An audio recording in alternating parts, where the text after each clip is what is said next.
You ask Tiger to solve. This deals with linear equations with one unknown. The final result is k equals -9. Let's solve it step by step. Simplify the expression.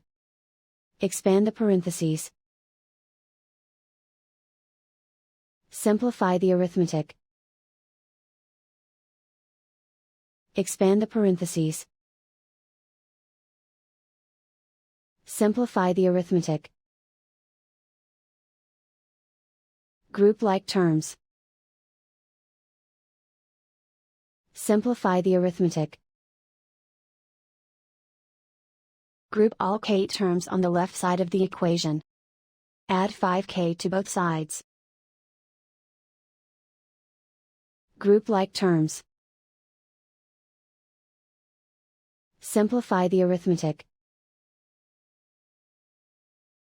Group like terms.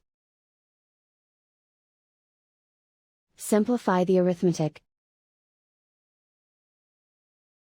Group all constants on the right side of the equation.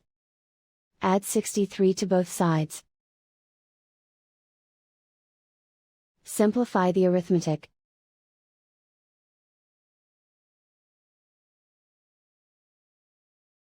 Isolate the k. Divide both sides by -2. Cancel out the negatives. Simplify the fraction. Move the negative sign from the denominator to the numerator. Find the greatest common factor of the numerator and denominator. Factor out and cancel the greatest common factor. And so the final result is k equals -9.